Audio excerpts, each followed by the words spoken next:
2019 September Brazil Mission by Chuck King.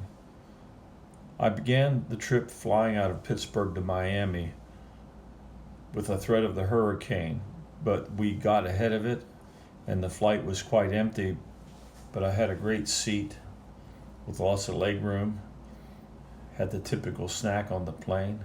They even gave me 2 cookies.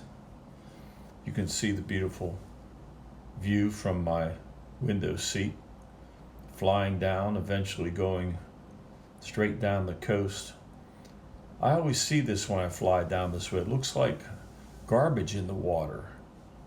And now we're getting close to Miami, and you could see the beach and the buildings in view. It's a beautiful day to fly, and finally getting very close to the airport and coming in for our landing to make our connection to Manaus, Brazil, which we got in just a couple of hours. I got another good seat here at exit row with nobody beside me. Greg was the same on the other side. We arrived in Manaus. It's a city of 3 million people, a big important city of this region. We made it to the hotel with all of our bags, including all the chlorine generators, and the rooms had humorous pictures written on them. We had breakfast the next morning, and then we went out to a mission center that's run by this sister and her husband who helped us in the jungle. He was already there, and they showed us around their humble mission compound where they have people stay and do some training and go out into the jungle to do their work every couple of months to train leaders. They're working with many organizations to train leaders. We were supposed to stay here, but I'm glad we stayed at the hotel. There wasn't even water either in the toilet or the sink. Here we are Ubering our way to the boat, and we arrived there, got our luggage taken by this gentleman on a cart, and it was very hot. It was mid-90s as we made our way to this large boat, the Jackson II, and we had reserved a air-conditioned room. You see the bunk bed. I was in the top, Greg in the bottom.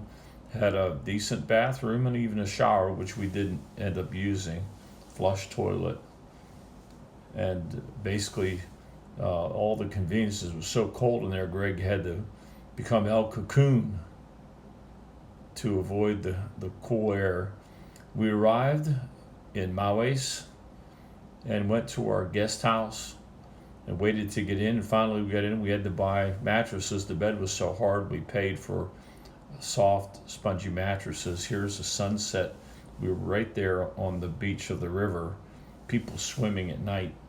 It was a very popular area for swimmers. Next morning we went to a meeting at a Baptist church and trained this group in the chlorine generator and shared about our ministries and our projects.